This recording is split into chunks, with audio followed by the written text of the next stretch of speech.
somente as Escrituras, ou sola Escritura. Vamos falar então sobre esses 5 solas da Reforma Protestante. Hoje vamos falar sobre esse segundo ponto, que é somente as Escrituras. Eu quero que você abra comigo, você que trouxe sua Bíblia, 2 Timóteo, capítulo 3, verso 14. Eu vou fazer a leitura dos 2 primeiros versos. Depois a gente vai continuando, prosseguindo no texto, meditando junto. Todos acharam? Se você não tem aí no teu celular ou não trouxe a Bíblia, tem aqui na projeção, você pode acompanhar ali com a gente. Amém? Diz assim a palavra de Deus: quanto a você, permaneça naquilo que aprendeu, em quem acredita firmemente, sabendo de quem você o aprendeu, e que desde a infância você conhece as sagradas letras, que podem torná-lo sábio para a salvação, pela fé em Cristo Jesus. Até aí, vamos orar mais uma vez? Curve sua cabeça.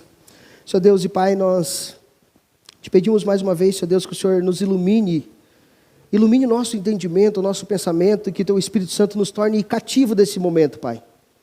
Que Teu Espírito Santo nos convença, como sempre Ele faz, Senhor Deus, de todo aquilo que tem te desagradado, de certa forma, aquilo que temos negligenciado. Que Teu Espírito Santo possa nos conduzir essa noite, Senhor Deus, ao esclarecimento dessa palavra, iluminando o nosso entendimento, Pai, para a honra e glória do Teu nome. Eu peço, Senhor Deus, que o Senhor use a minha vida segundo a Tua bondade e a Tua misericórdia nessa noite também, para ministrar a Tua igreja, Pai, em nome de Jesus. Amém.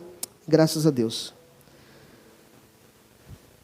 Meus irmãos, como eu disse no início, essa série que a gente está falando sobre a Reforma Protestante, esse mês de outubro, 31 de outubro, a gente comemorou 507 anos da Reforma.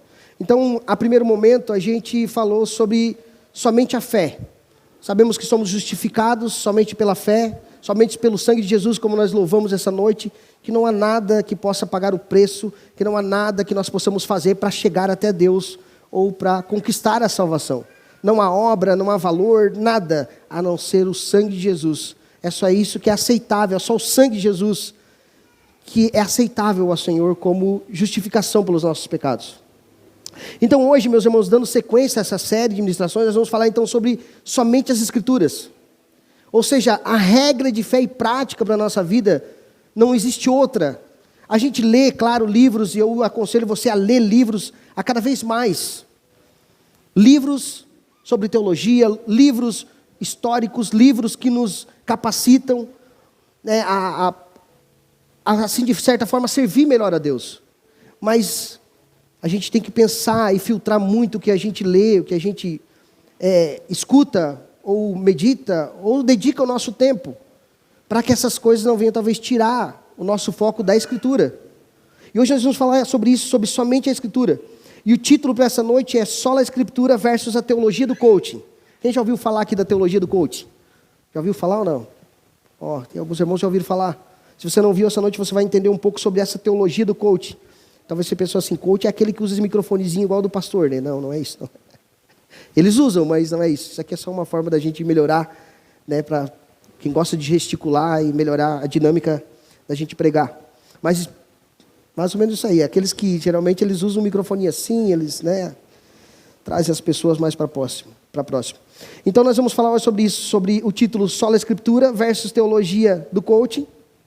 Quem ganha essa batalha? Esse é o tema dessa noite. Então, meus irmãos, nós vivemos, a guisa de introdução para você entender o que é a teologia do coach. Nós vivemos em tempos hoje, meus irmãos, em que há um desejo na sociedade de autossuperação.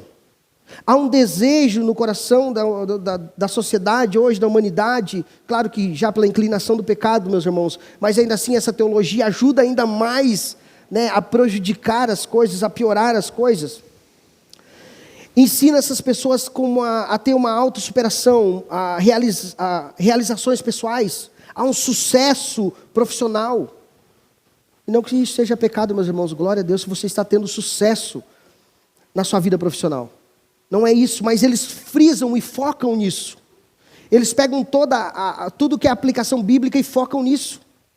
E essa é uma teologia a qual a gente costuma chamar de teologia do coach. Então, por isso, assim por si só, não é um problema, pois Deus criou nós para sermos responsáveis pelas coisas. Responsáveis por nós mesmos, pelo nosso trabalho, por tudo aquilo que nós fizemos. Há uma responsabilidade, nós devemos ser responsáveis por isso. Claro, devemos se esforçar em nossas atividades. Devemos se esforçar lá no nosso trabalho, não é para você negligenciar o teu trabalho. Falar, não, já que o pastor falou que não é para me buscar mais sucesso, eu não quero mais ser um bom profissional. Não, ao contrário, se você fazer sapato, seja o melhor sapateiro, para a glória de Deus. Então, profissionalmente, nós devemos sim ter responsabilidade de ser diligentes no nosso trabalho. Mas, contudo, então, quando esses desejos são colocados no centro da vida pessoal, e tiramos e deixamos Cristo de lado, ou o reino de Deus de lado, essa teologia é o que a teologia do coach ensina. Que nós devemos esquecer a centralidade do Evangelho, de Cristo, e colocar o nosso trabalho, a nossa conquista. Ou como é que é a frase? Se te faz feliz, não tem problema. Não tem problema, meus irmãos, que o pecado muitas vezes nos faz feliz. E é algo que a Escritura condena. Então, muitas vezes, meus irmãos, esse desvio de foco, é desviado o foco da verdadeira mensagem do Evangelho. Para autopromoção. Para coisas que vão, assim, de certa forma, preencher um vazio no coração ou no ego do homem. E muitos são levados por essa teologia do coaching.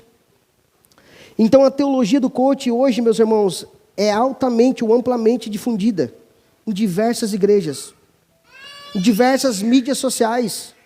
Se você acompanhar no YouTube, meus irmãos, tem que filtrar. Por isso que eu falei, tem que filtrar, porque no YouTube tem muito material, no Facebook tem muito material, no Instagram tem muito material, e nós precisamos filtrar isso. Mas como vamos filtrar a teologia do coaching? Existe uma fórmula para nós filtrar essa teologia? Para nós não cair nos erros dessa teologia?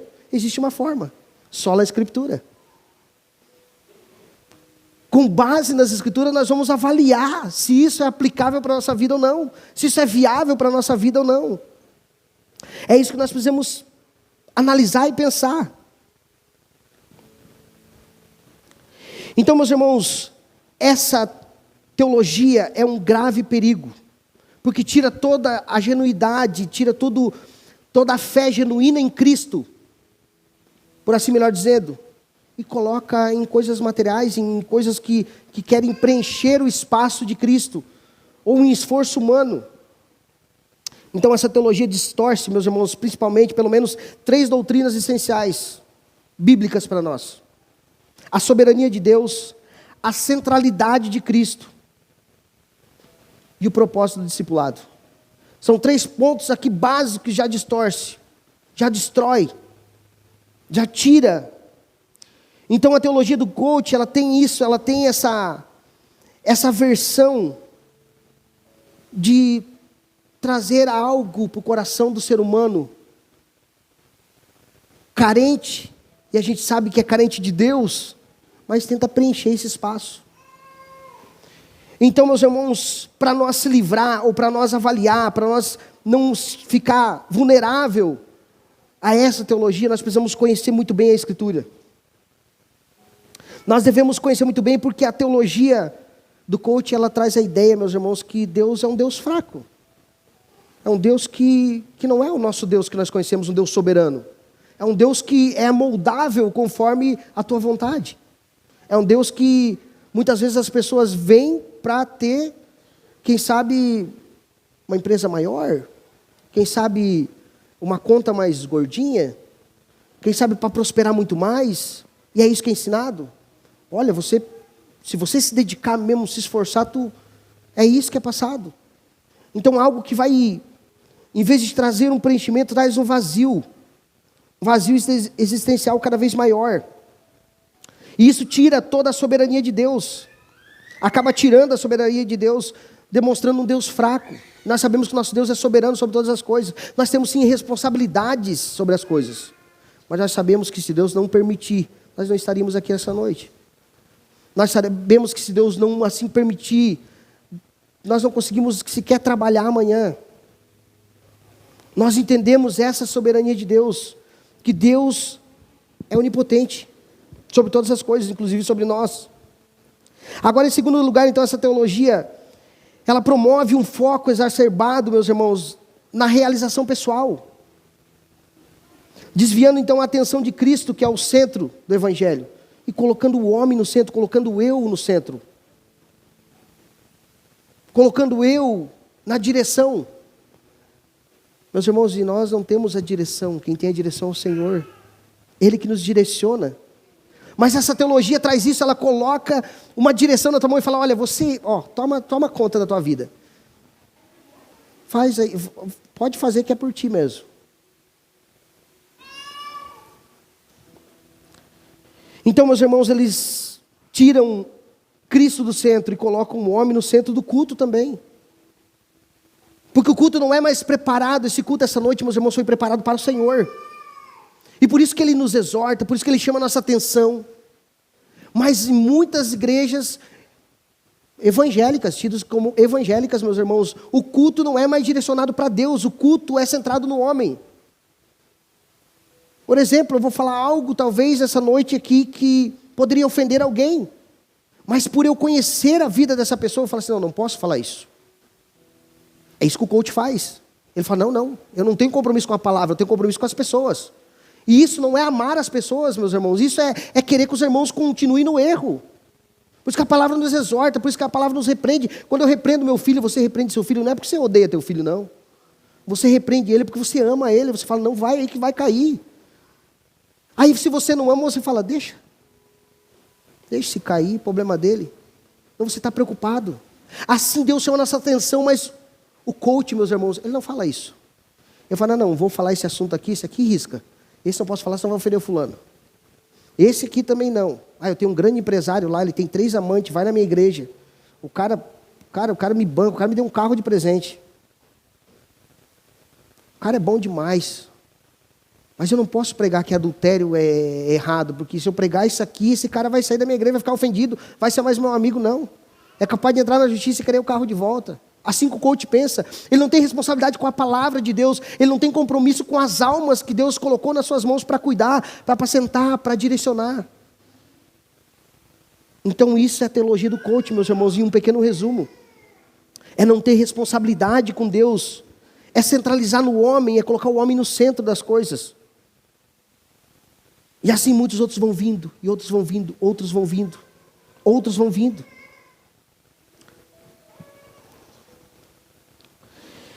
Guilherme Nunes, em sua análise, ressalta, meus irmãos, também sobre o discipulado. O discipulado o discipulado que não envolve sacrifício e entrega, não é um discipulado de Cristo, mas uma versão diluída e confortável de uma jornada sem cruz. Falamos hoje, levarei eu também minha cruz. Mas é pregado o evangelho sem cruz, sem negar a si mesmo. É um evangelho do coach, é um evangelho esse, meus irmãos, que não precisa negar a si mesmo. Não, pode ficar tranquilo. Tem 2 amantes lá, continua com elas. Mas por quê? É ensinado, então, coisas erradas, meus irmãos. Então, quando atrapalha até propriamente no discipulado, como é que eu vou discipular uma pessoa se eu não dizer para ela que ela precisa negar a si mesma, tomar a sua cruz, negar as suas vontades, mudar de vida literalmente. Então, essas coisas, meus irmãos, essas abordagens motivacionais do coach, elas acabam levando, direcionando, então, as pessoas a um desvio do sola Escritura. Acabam tirando o foco da Escritura e focando em qualquer outra coisa. Tirando a palavra de Deus do contexto para um pretexto, como a gente costuma dizer. Um pretexto de acariciar, fazer uma massagem. E como Paulo vai dizer mais à frente aqui, dar comichão no ouvido. Imagina se você não quer ouvir aquilo que te agrada. Ninguém quer ouvir uma crítica. Talvez eu possa descer daqui e você me criticar, falar assim, pastor, eu não gostei hoje porque tu estava todo de preto. Não gostei. Eu falo assim, irmão, é verdade, quem sabe vou pensar em mudar essa cor, vou vir combinando com outra cor, quem sabe? Que não seria uma crítica tão... Mas, muitas vezes o nosso ouvido não quer ouvir críticas, meus irmãos. E a teologia do coach faz isso, ela não critica ninguém. Ela não prega a verdadeira palavra de Deus que molda o nosso caráter, que transforma, que muda. Porque ela quer que você continue gostando do que está ouvindo. Ela é diluída. Eu costumo dizer que é uma pitadinha de açúcar. Sabe, é só, tu não sente, mas aí fica adocicado, tu fala, mas está muito melhor, né? Essa mensagem foi dura, mas essa aqui, olha que gostinho bom. Que fez uma massagem no nosso ego. Essa é a teologia do coach, então nós precisamos filtrar, meus irmãos. Filtrar essa teologia. Então, meus irmãos, eu quero entrar no texto aqui, agora já que falamos sobre a teologia do coach, para você entender agora, vamos entender o que Paulo fala sobre isso. O que Paulo fala agora a Timóteo, o qual nós lemos hoje, trazendo aplicação para nós, como nós podemos filtrar isso tudo. Como nós podemos se ver livre disso. Dessa teologia. Antigamente a gente lutava contra a teologia da prosperidade, agora não mais, agora é a do coach. Que eu julgo ser pior ainda que a da prosperidade, que a da prosperidade parece que era mais escancarada. A do coach não, a do coach hoje é algo mais sutil, sabe? A gente não percebe. É aquelas pequenas doses de veneno. É gotinhas, você vai tomando, tu não sente. Quando sente, já é tarde demais, já está envenenado. Então a ideia central, meus irmãos, é a palavra de Deus é o único farol que nos mantém em um caminho seguro. Eu vou repetir. A palavra de Deus é o único farol que nos mantém em um caminho seguro. Não tem outro. Não tem outro farol que possa te manter. É somente a palavra de Deus. E o primeiro ponto que eu quero falar com os irmãos essa noite aqui é a firmeza nas Escrituras em meio à crise moral e doutrinária. A qual o texto que nós lemos ali em 2 Timóteo, capítulo 3, versos 14 e 15. Não vou repetir, depois a gente continua no texto, a gente já leu. Naquele tempo então ali, meus irmãos, a qual Paulo fala sobre esse texto, do verso 14 ao 15, o pastor Timóteo ali, o tempo que ele vivia, nesse tempo que Timóteo vivia, já acontecia algumas coisas iguais. Não tinha o coach ainda, não tinha descobrido o coach. O coach, na verdade, não é um nome pejorativo, né? Coach em inglês, talvez os irmãos que entendem inglês, eu acho que é treinador. É isso? Ou professor? Alguma coisa assim? Não é um nome pejorativo. Se alguém falar, eu sou coach, não vai falar, ixi, esse cara aí é do diabo. Não, meus irmãos, ele pode ser um treinador, mas a teologia é coaching, que é essa que coloca o homem no centro, que é o mal. Mas enfim, meus irmãos, naquela época não existia o coach ainda. Mas Timóteo já estava passando por isso, Paulo já estava passando por essas situações. Situações parecidas com essa estavam acontecendo. Situações parecidas com a teologia do coach, na época de Paulo e de Timóteo. Então não há nada de novo, como a gente costuma dizer, embaixo do céu. Do sol, do céu, não há nada de novo.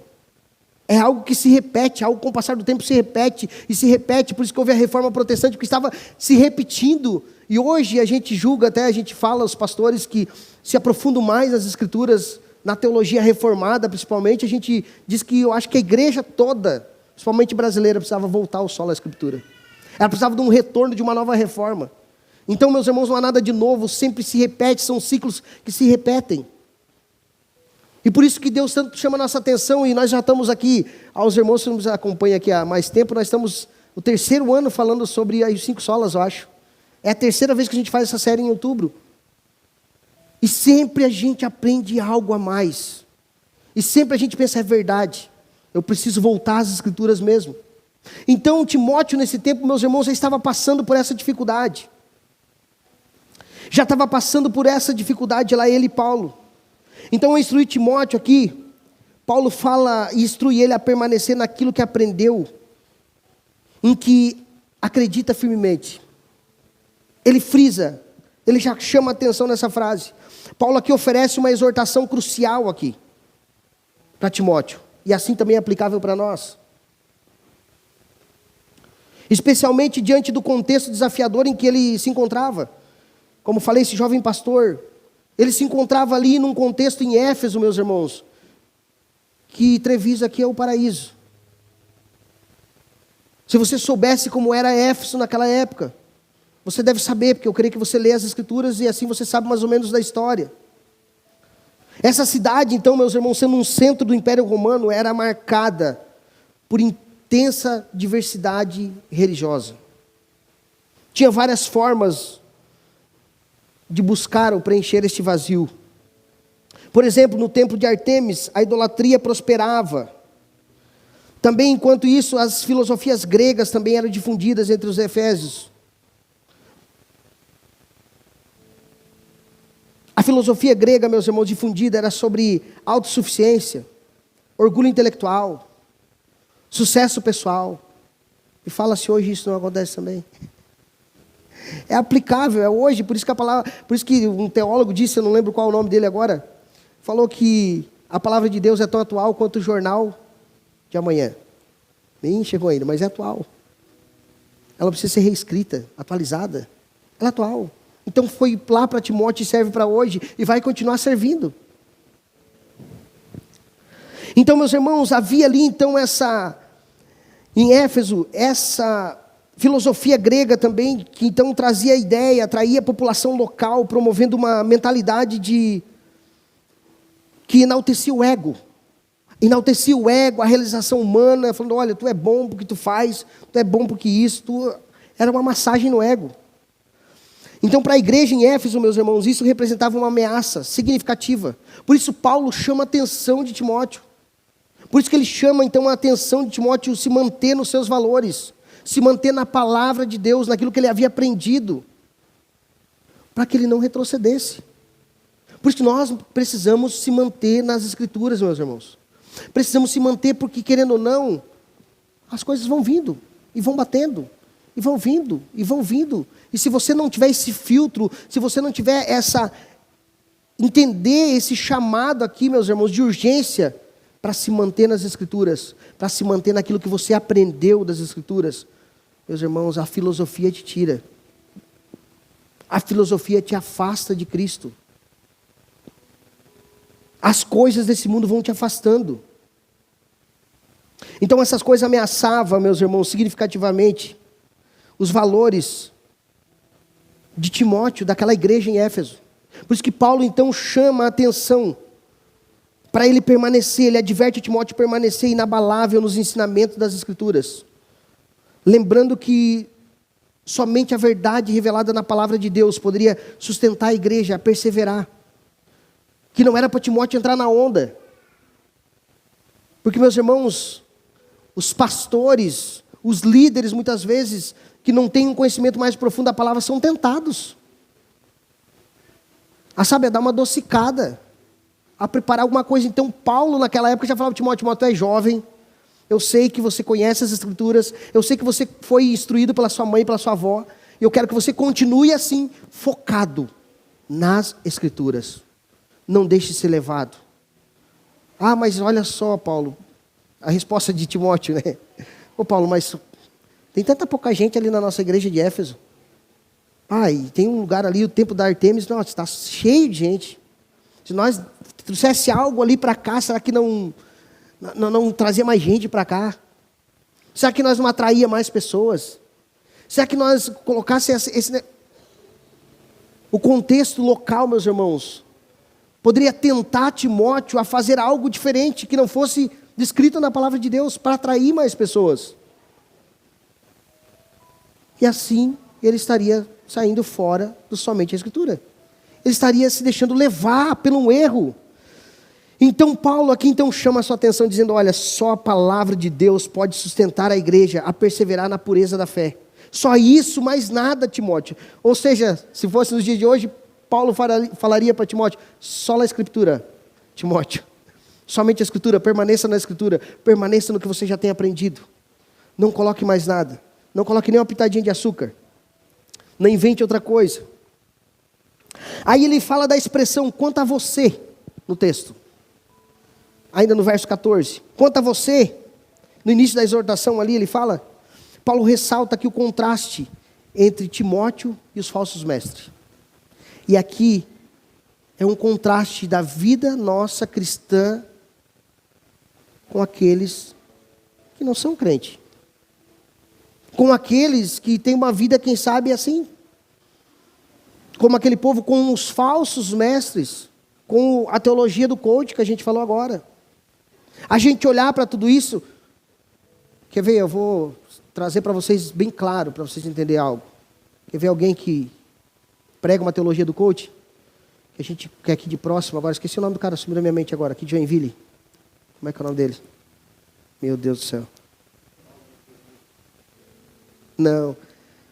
Como é que é o nome daquele que é aqui, aquele que fala que do coração de Jesus você é o centro? Esqueci o nome dele. Está dormindo. Minha esposa vai lembrar. Mas tem videozinho de monte para ele por aí. Daqui a pouco eu vou lembrar o nome dele e vou falar, meu senhor. Ele é de Joinville, procurei. Ele é advogado e prega aí pega sentadinho, umas luzinhas baixas e tal. Como é que é o nome, amor? David Leonardo. Glória a Deus. David Leonardo, meus irmãos. Você vai ouvir, cara, é gostoso, tu chora. Tu se emociona ouvindo o cara. Mas é você no centro, como ele mesmo disse. Do coração de Jesus você é o centro. Não é, meus irmãos. Não é. Então, assim, meus irmãos, precisamos filtrar isso que Paulo estava chamando a atenção de Timóteo aqui, falando, olha, Timóteo, você é diferente dos falsos mestres, dos impostores, que ameaçam a igreja, ameaçam as pessoas a se perderem, que pegam o prosélito, que já é perdido, e fazem 2 vezes filho do diabo. Que ele está indo para o caminho do inferno ainda, continua indo para o caminho do inferno com uma leve brisa no peito, como se fosse, não, está fresquinho, pode ir. Pode vir, que aqui não é quente não, pode vir. Direcionando ao caminho errado. Então aqui Paulo chama atenção para esses impostores, para que Timóteo não venha se portar, se comportar, ou praticar as coisas que eles estão praticando. E ele fala mais, olha só o que ele fala ainda em segundo, antes desse texto ali, o 13.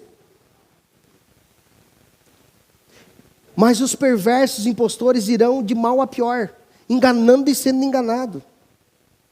Eles estão enganando e sendo enganados ao mesmo tempo. Eles seguem assim, então, de mal a pior. É isso que Paulo chama a atenção aqui, então. Para que Timóteo ficasse bem alerta às coisas que estavam acontecendo. Para que Timóteo ficasse alerta para aquele ambiente de engano. E nós precisamos ficar alerta, meus irmãos, então, em todas as coisas que nós vemos, para que não venha contaminar a nossa fé, para que não ameace a integridade da mensagem cristã. Nós precisamos estar em alerta. Então, Paulo aqui diz que Timóteo devia ancorar sua fé naquilo que ele aprendera com a sua família, com aquilo que ele aprendeu com a sua avó, com a sua mãe, com aquilo que ele aprendeu com Paulo, com aquilo que ele aprendeu na Escritura. Então essa exortação à firmeza nas Escrituras também é pertinente para nós, meus irmãos. Ela é pertinente para nós. Além de Paulo exortar aqui a Timóteo a se manter firme, Paulo reforça a importância de lembrar do que ele aprendeu. E isso é importante, meus irmãos, nós lembrar do que nós temos aprendido. Como eu falei, nós estamos na 3ª vez já nessa série. E glória a Deus por isso. Porque outras pessoas vão chegando, quem sabe nós também vamos vendo outras coisas que vão tirando nós do rumo, e o Senhor traz para cá de novo. Fala, é para cá. Então, aqui a exortação de Paulo é para que ele venha entender isso. De Paulo para Timóteo é para que ele venha entender isso. A permanecer na palavra de Deus. No solo da Escritura. A importância de permanecer. Calvino afirma, meus irmãos, que o conhecimento das Escrituras, desde a juventude, prepara o crente para enfrentar os desafios da vida.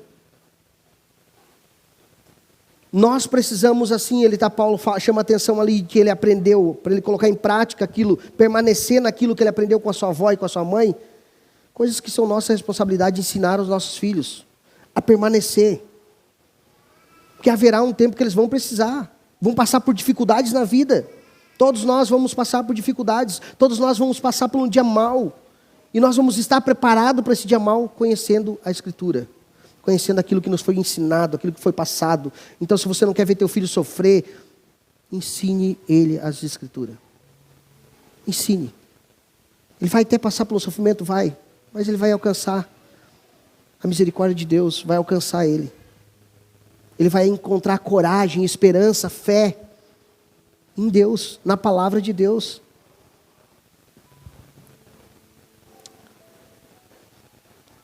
Então nós precisamos preparar, então, meus irmãos, nossos filhos para enfrentar as dificuldades. Paulo aqui então direciona, meus irmãos, para nós os crentes também, para que nós venhamos permanecer firmes. Como Calvino observa mais uma vez, aqui ele diz que o crente deve ter discernimento também, para diferenciar a palavra de Deus da palavra dos homens. Rejeitando tudo que é espúrio e contrário às Escrituras. Se for contrário às Escrituras, tira fora. Nem experimenta. Não dá nem um golinho. Ah, mas eu vou dar uma olhadinha, só para... Não vai. Não vai. Não vai, se você sabe que tem um fio desencapado e tu vai falar, deixa eu ver se está ligado. Tu não vai olhar. Não vai botar o dedo para levar um choque na tomada, sabendo que ele está passando energia. Então não faça isso. Não tente contra o teu Deus. Não tente contra a tua própria vida. Então se você vê que há algo que não agrada a Deus e que não está nas Escrituras, meus irmãos, já filtre e fala, não, isso aqui eu nem vou perder tempo para ver. A não ser que você queira fazer refutar alguma coisa, a não ser que seja para um estudo de alguma coisa, queira conhecer como é, o que é a teologia do coach, mas se você não está preparado para isso, nem beba desse veneno. Não tome, nem que seja uma gota. Então a teologia do coach, meus irmãos, ela distorce a mensagem bíblica. Ela distorce totalmente, ela vem de uma forma sutil, como eu falei, com pequenas gotinhas. Então ela intensifica e vai ficando cada vez pior. E quando nós vemos, nós estamos afastados da Escritura. Estamos afastados, literalmente, das coisas de Deus, da centralidade do Evangelho. Salvação pela fé, daqui a pouco você entende que está sendo salvo pelas obras. Eu não preciso fazer mais, porque fulano lá disse que eu tenho que fazer muito mais para merecer morar no céu. Tu vai morrer literalmente fazendo coisa e não vai para o céu. Não vai merecer nunca. Não há merecedor. A gente sabe que ninguém merece. Então, meus irmãos, um exemplo para você entender aqui. Que a teologia do coach vai dizer. Quer ver um exemplo bem sutil que eles fazem? Davi derrubou o gigante. E você também vai derrubar. Já ouviu essa frase? Davi derrubou o gigante. Você também vai derrubar. Você é forte, tu é fortão. É a teologia do coach. E aí você fica até feliz. Fala, olha, é verdade. Seja como Davi. Davi venceu o gigante. Se prepara para vencer. Mas o contexto dessa passagem, meus irmãos, é totalmente ao contrário. Ali, Davi não era forte. Ali, Davi não foi forte. Mas o coach vai pegar essa mensagem, vai distorcer, vai falar, olha, seja como Davi, vença o gigante. Mas o contexto é diferente. Se você for ler o texto, se você for meditar no texto, o contexto é totalmente diferente. A gente vê que Davi não tinha força. A verdade, o que Deus estava mostrando ali é que o povo de Israel não estava dependendo mais de Deus. Eles estavam confiando em seu rei Saul naquele momento. Falando, nós temos um rei poderoso, nós temos um exército poderoso, mas de repente surge Golias. Deus traz Davi para dizer, não, é esse cara sem força, sem poder, sem nada, é esse aqui. É esse aqui que vai vencer esse gigante, que vai derrubar esse gigante. Não por força, mas por dependência, por humildade, de se colocar à presença de Deus. Então, essa distorção sutil, meus irmãos. Mas que a primeiro momento fala, olha que bom. É verdade, eu quero derrubar meu gigante, estou louco para dizer, qual é teu gigante lá, irmão? Ah, meu gigante é na área financeira. Qual é teu gigante? Ah, meu gigante é no casamento. Qual é teu gigante? Meu gigante, pega, prepara 3 pedras lá, te prepara que tu vai derrubar o gigante. É dependência, meus irmãos, não é força. Não é força. O povo de Israel aqui estava confiando então, meus irmãos. Aí Davi chega cheio de fé, esperança e dependência. A história de Davi e Golias aqui é um exemplo inspirador de dependência em Deus. De depender de Deus. E aqui estão algumas palavras de Davi, meus irmãos, demonstrando essa confiança, sua confiança e dependência em Deus. Olha só. 1 Samuel 17:37. Olha o que Davi fala.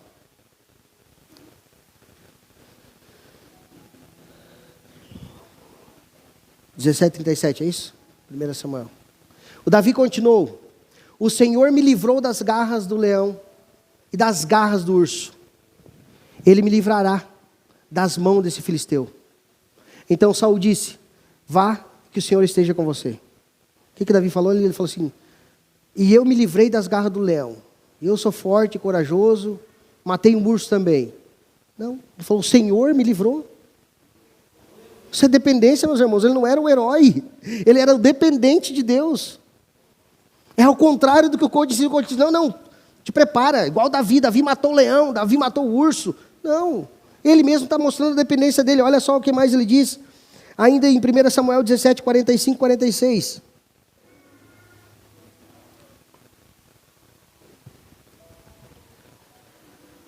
Davi, porém, disse ao filisteu, você vem contra mim com espada, com lança e com escudo.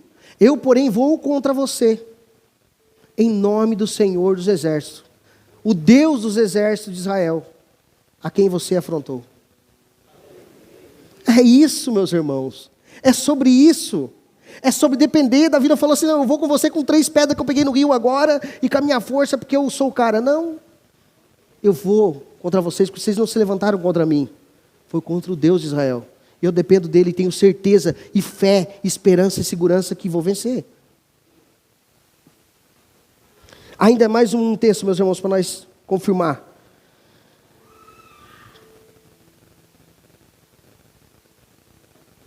Samuel, 1 Samuel 17, 47. É o próximo, acho, o outro. Toda essa multidão saberá que o Senhor salva, não com espada, nem com lança, porque o Senhor é a guerra, e Ele entregará todos vocês em nossas mãos. Olha o que ele fala, meus irmãos, o Senhor não salva por meio de força do braço. Literalmente ele fala isso. O Senhor faz as coisas dele com o seu próprio poder. É Ele que faz. Essas palavras de Davi que então demonstram, meus irmãos, atrás a ideia. Eu só trouxe um exemplo para você entender o que é colocado, o que é ensinado na teologia do coach. Mostra aqui para nós que Davi não era um fortão. Que Davi não era o super-herói. Que Davi era um instrumento nas mãos do Senhor. Primeiro, que ele confiava na proteção de Deus. Segundo, que ele reconhece a soberania de Deus, dizendo, Deus vai acabou para você. O problema não sou eu. O problema daquele povo que estava ali, meus irmãos, para guerrear com o povo filisteu, é porque eles estavam esperando neles mesmos. E quando nós esperamos nós mesmos, nós fracassamos. A nossa fé vai embora. E Davi chega com fé e esperança, então, meus irmãos. Ele demonstra, então, sua dependência em Deus. Ele demonstra aqui agora a sua confiança em Deus. Eu quero ir para o terceiro ponto de Paulo aqui. Segundo, desculpa. A autoridade e a inspiração das Escrituras, 2 Timóteo 3,16.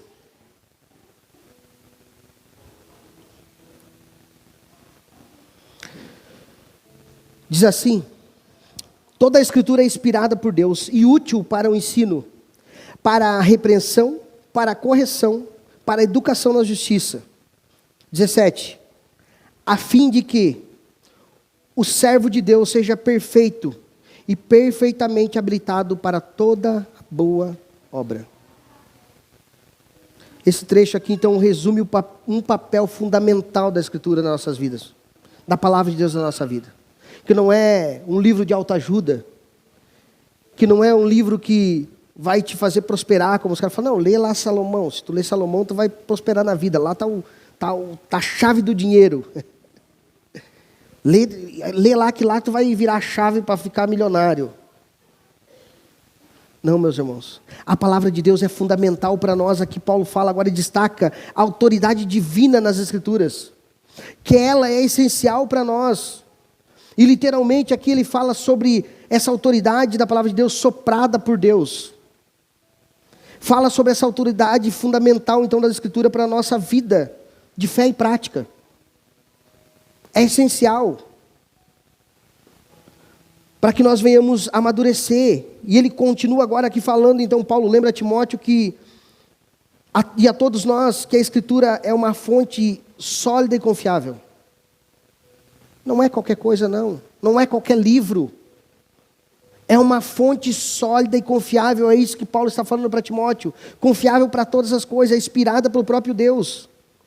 Portanto, então ela não contém erros, não precisa ser atualizada, igual muitos coaches falam, você já ouviu? Coaches, não crentes, e crentes se falou, se ouviu alguém falar aqui, precisa atualizar, meus irmãos, passa para o lado, é para o lado que eles falam, né? Para o lado, joga para cima, sei lá, fecha o vídeo. Esquece isso. Não pode, não deve. A palavra de Deus é totalmente inspirada, é isso que Paulo chama a atenção aqui então. Como observa Calvino, essa inspiração não significa que Deus anulou a personalidade dos autores. Não, mas sim que ele foram guiados pelo Espírito Santo para registrar essas verdades. Por isso que cada livro, meus irmãos, cada carta, cada escrito da palavra de Deus, ela tem um pouco da personalidade daquela pessoa que escreveu. Mas quer dizer, não, foi fulano que escreveu, não podemos negar. Foi Paulo que escreveu essa carta a Timóteo? Foi ele. Os historiadores dizem que foi ele. Ele mesmo está afirmando que é ele na carta. Então não tem como a gente dizer, não, foi Paulo. Mas que a palavra de Deus é inspirada pelo Espírito Santo. Paulo escreveu inspirado. Inspirado, e as pessoas falam, não, mas foi o homem que escreveu, então não tem validade nenhuma, porque que validade há? Foi muitos homens que escreveram, decorrer da história. Isso valida ainda mais, meus irmãos, a palavra de Deus. Porque há um espaço de 1500 anos da Escritura. Não tinha internet, não tinha YouTube, não tinha um Ctrl+C, Ctrl+V de alguém lá copiar. Não, meus irmãos, não tinha isso. É inspiração de Deus. Alguém juntou, alguém preparou e falou, olha, tem um cara lá no outro canto do mundo que vai escrever isso há tantos anos atrás, o outro lá no outro canto que vai escrever tantos e tantos anos para frente, 500 anos à frente, vamos dizer assim, e vai falar da mesma situação. E eles não se conheciam. Muitos não se conheceram, ou não se conheciam naquele momento. Passaram gerações. Deus soprou a palavra de Deus. E quando fala que a palavra de Deus é inspirada, no original grego aqui que Paulo escreve, fala sobre teopneustos, que significa literalmente soprada por Deus. Paulo fala, foi soprada por Deus. Ele não leva o mérito da Escritura, ninguém leva o mérito da Escritura, mas sim, todos eles foram inspirados pelo Espírito Santo de Deus para escrever a Escritura. Além disso, então, Paulo destaca a utilidade da Escritura, meus irmãos, em 4 áreas específicas. No ensino, repreensão, correção e educação na justiça. 4 áreas que Paulo destaca aqui firmemente, então. E eu vou repetir elas. Ensino, repreensão, correção e educação na justiça. Qual dessas 4 tu gosta mais? Talvez do ensino. Mas repreensão, ninguém quer. Correção, educação na justiça. Sabe, tipo, não, ensino até vai. Mas é isso, meus irmãos, é a inclinação do nosso coração pecado. Isso mostra quem nós somos e quem Deus é. Mas a palavra de Deus, então, ela é inspirada. Paulo está falando aqui para essas 4 correções específicas para nós. Essas 4 utilidades, o ensino, a repreensão, a correção, a educação na justiça. Cada um desses aspectos aqui aponta para o objetivo maior, que é capacitar todos nós, a todo crente, a ser mais parecido com Jesus. A proximidade de nós se tornarmos parecido com o Senhor. E Ele fala para nós sermos perfeitos e perfeitamente habilitados para toda boa obra. Então precisa haver repreensão. Nós precisamos ser repreendidos muitas vezes. Assim como quem não tem filho aqui, talvez não sabe disso, mas para nós pais, às vezes nós precisamos repreender, como eu falei, uso mais uma vez essa ilustração, nossos filhos. Não para o mal, mas para que eles venham aprender. Precisamos repreender. Cada um desses aspectos aqui, então, meus irmãos, tem algo maior. Aqui um objetivo maior. A Bíblia não é apenas um livro de instruções morais, mas sim ferramenta para moldar o nosso caráter, para transformar a nossa vida, para mudar nossas práticas, nossas atitudes. É para isso que serve a palavra de Deus. Então, para mudar, para transformar. Então, as Escrituras ensinam a verdade. A primeira parte que ele fala aqui, o primeiro ponto que nós podemos ver aqui, que ela ensina a verdade. Ela revela quem Deus é e quem nós somos. Esse é o primeiro ponto maravilhoso para nós, meus irmãos, porque se tu não conhecer quem Deus é, tu não vai saber quem você é. Talvez você ache que você seja uma pessoa muito boa, que você seja uma pessoa até que merece ir para o céu. Aí quando você começa a ler as Escrituras, você começa a se deparar quanto miserável nós somos, quanto pecadores nós somos, quanto Deus é santo, quanto Deus é maravilhoso, que nós não somos dignos de se aproximar dEle. Como disse João Batista, eu não sou digno nem de atar suas sandálias. A gente começa a perceber, então, em segundo lugar, meus irmãos, a Escritura são útil para a repreensão, pois elas expõem nossos erros, pecados, confrontam-nos com a santidade de Deus. Nós somos confrontados. A todo momento nós somos confrontados. A palavra de Deus não é o horóscopo do crente, que a gente costuma falar, que é você pegar e falar assim, fala comigo, Deus. Fala comigo agora. E abrir, aí deixa eu ver. Eu vou ler esse versículo aqui, porque ele vai falar comigo. Não, não é isso, meus irmãos. Vai que você abre bem naquela que está escrito e Judas saiu e se enforcou. Você vai se enforcar? Não vai não, né? Espero que não. Ou aquela que fala assim, essa geração incrédula, vou calar e nunca mais vou falar para eles. Maldita seja essa geração incrédula, essa passagem. Então, meus irmãos, não é isso. A Escritura de Deus, ela é capacitada, ela nos capacita, ela nos direciona, ela nos repreende, meus irmãos, e sonda o nosso pecado mais profundo no nosso coração. Por isso que muitas vezes, meus irmãos, a palavra de Deus revela o nosso profundo da nossa alma, coisa que nem nós sabíamos, que nem nós mesmos conhecíamos, são reveladas a nós, quando a palavra de Deus é pregada. Ela sonda o nosso profundo do coração, ela sonda a nossa alma, e assim revela os nossos erros, os nossos pecados, nos confronta, e nós deparamos com a santidade de Deus. Em terceiro lugar, as Escrituras são úteis para correção. Elas não apenas impõem os erros. Deus não aponta só o erro. Fala assim, você está errado, aqui está o pecado e aqui está o erro. Mas Deus prepara uma correção para nós. Deus é misericordioso, Ele prepara essa correção. Não é só apontando o erro, mas Ele te traz de volta para um arrependimento, para uma nova vida, para uma mudança. É isso que a palavra de Deus faz conosco. Ela não apenas expõe um erro, mas também oferece um caminho para corrigir. A Bíblia não deixa o pecador apenas ciente do pecado, mas ela oferece instrução sobre como nós devemos viver em santidade para o Senhor, sobre o que Deus espera de nós, sobre o que Ele espera. A sua palavra demonstra o que Ele espera que nós sejamos, como nós devemos viver, como nós devemos se portar.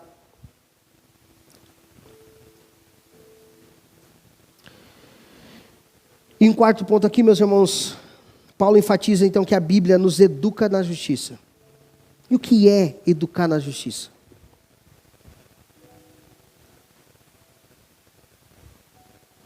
Ela nos treina, meus irmãos, para viver uma vida que agrada a Deus. A palavra de Deus nos dá um norte, como nós devemos viver para agradar a Deus. E você sabe o que você precisa fazer para agradar a Deus. Você sabe o que você precisa mudar hoje para agradar a Deus. Porque você ouve a palavra de Deus, e você lê a palavra de Deus, você ora, e o Espírito Santo te convence, e você sabe. Mas muitas vezes nós relutamos contra isso. Nós persistimos no erro. Mas o Senhor nos chama e nos dá essa oportunidade. A palavra de Deus nos conduz a nos desenvolver em virtudes, em evitar o pecado. Como eu falei, se você sabe que algo te faz mal, tu não vai tomar. Você evita. Pode acontecer um acidente, mas você não vai cair 2 vezes no mesmo buraco, eu costumo dizer. Está indo de carro, tu cai no buraco, fura o pneu, entorta a roda do carro. De repente tu arruma, no outro dia tu vai passar pelaquela estrada, você, em vez de desviar o buraco, você fala, não, hoje eu vou tocar dentro do buraco de novo, que é para ver a roda cair fora. Já viu que ontem deu errado, não faz de novo. Se afasta do caminho, desvia a rota, muda de rota, pega a direção certa. Se você sabe o que desagrada a Deus, então a palavra de Deus nos conduz, meus irmãos, ao caminho correto, ao caminho do arrependimento, de não errar novamente. Ele é misericordioso para isso e nos prepara para toda boa obra. E aqui eu vou para o terceiro e último ponto, meus irmãos. O dever de pregar a palavra de Deus em tempos de superficialidade bíblica. 2 Timóteo 4:1.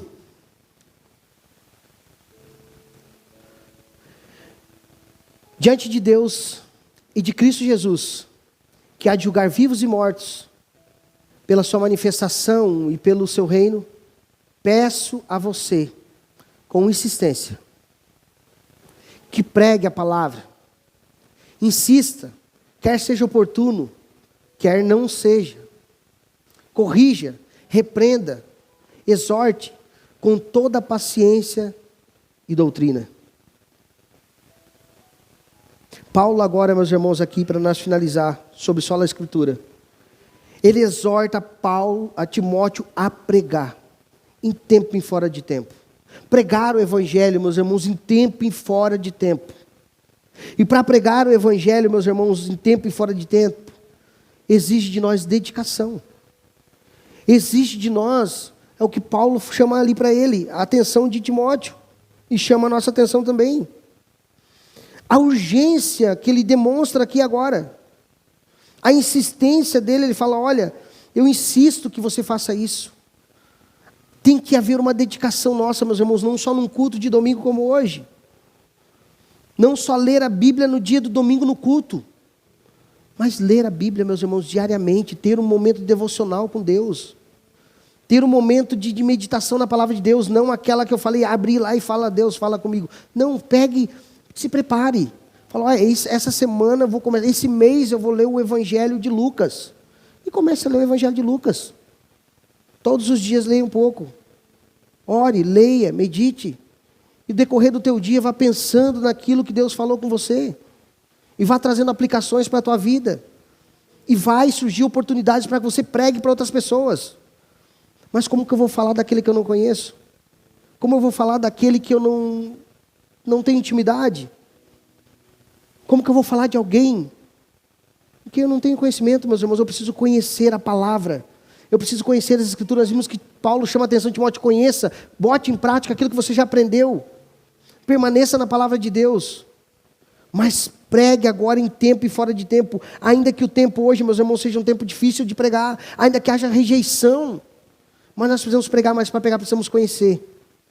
Conhecer a Deus para pregar aqui. Então Paulo começa falando aqui, agora esse segundo trecho, sobre essa missão sagrada que não só o pastor tem, meus irmãos.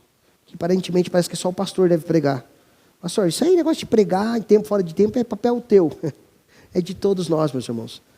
Ao sacerdócio universal, a gente costuma falar, todos os crentes são chamados a pregar o evangelho. Ou você é um missionário, ou você é um impostor. Não tem como você ser alguém que não prega a palavra de Deus. Então você é um impostor. Você precisa pregar o evangelho, precisa pregar a palavra de Deus. Então essa é uma missão que foi dada não só para Timóteo, não só para o pastor, não só para a liderança da igreja, mas para todos nós pregar o evangelho em tempo, em fora de tempo, ainda que haja rejeição, ainda que hajam pessoas que não gostem, meus irmãos. Paulo diz que nós seríamos perseguidos, a palavra de Deus diz que nós seríamos perseguidos por causa do evangelho. E glória a Deus que nós não somos tão perseguidos quanto eles eram lá atrás, porque se nós fôssemos mais perseguidos, quem sabe nós corria mais, quem sabe nós se dedicava mais ao evangelho. Falta, eu acho, um pouco hoje para nós crentes de perseguição. Falta um pouquinho mais de perseguição. Porque se não tiver perseguição, muitas vezes a gente vai se acomodando, a gente vai parando, a gente não medita mais, a gente não ora mais e vai deixando as coisas acontecerem. Então Paulo aqui, para nós finalizar, fala que nós devemos pregar para correção, repreensão, e agora ele fala sobre exortação. Nós precisamos pregar nesses três aspectos, meus irmãos. Inclusive, o pregar, a gente nunca prega para os outros antes de pregar a nós mesmos. A meditação, a partir do momento que você começa a meditar na palavra de Deus, a partir do momento que você começa a fixar seus olhos e colocar a sua fé, se debruçar sobre a palavra de Deus, você não só vai ter para edificar outras pessoas, não leia para pregar. Leia para ser edificado primeiro. Aí você vai pregar. Deus vai te dar oportunidades para você pregar para outras pessoas. Mas leia para a própria edificação primeiro. Medite na palavra de Deus, de dia e de noite, para a sua própria edificação.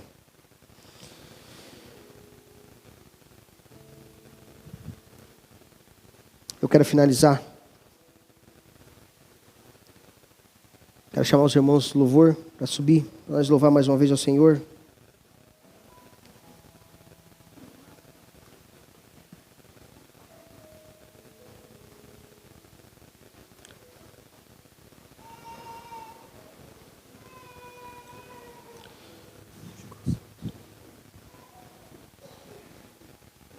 Ao concluir, meus irmãos, essa exortação aqui, Paulo instrui a Timóteo a ser sóbrio em todas as coisas. Ser sóbrio e suportar a aflição ao cumprir seu ministério. Quer dizer, vamos ter aflições. Não há como não ter, meus irmãos. Então nós precisamos ser sóbrios. Ele fala de sobriedade também, ser sóbrio. Entender que nós vamos ter dificuldades. Porque nós vamos ser pegos pela teologia do coach. Quando vem aquela dificuldade, o coach vai vir e falar assim, não, você não precisa sofrer. Você é o centro do coração de Jesus. Você não vai passar por nada. Doença está fora. Dificuldade não está fora financeiramente, tu nunca não vai passar necessidade. Se tu perder emprego amanhã, aí como é que fica? Então, meus irmãos, que nós possamos, com sola a Escritura aqui, ter sobriedade, entender, meus irmãos, o que Paulo está chamando a atenção aqui de Timóteo. Esse é um lembrete poderoso para que nós também devemos ter essa fé verdadeira em buscar agradar a Deus e não aos homens. O coaching quer agradar aos homens. Meus irmãos, eu confesso que no começo da minha caminhada, bem no início, eu fui convidado uma vez para pregar para jovens. E eu fui preparar um sermão para pregar para esses jovens. Glória a Deus, que tinha só 5. Glória a Deus, meus irmãos. Sabe por quê? Porque tudo que eu preparei foi para eles. Não foi nada para Deus. Eu não sabia. Era o começo da minha caminhada. Eu falei assim, nossa, não, isso aqui eles vão gostar muito de ouvir. Não, pera, eu ia preparando o sermão e pensando, isso aqui, a hora que eles ouvirem, eles vão gostar muito. Não, aqui, isso mesmo. Tudo centralizado no homem. Glória a Deus, só tinha 5 para ouvir. Glória a Deus, tomara, Senhor, crendo na soberania de Deus, que Deus levou outro que falou assim, não, aquele cara lá era um herege, que ensinou para vocês aquilo. Glória a Deus, meus irmãos. Mas é isso. Não faça a vontade dos homens, faça a vontade de Deus. Em tempo e fora de tempo. Se coloque de pé. Eu quero orar com você e quero adorar mais uma vez ao Senhor.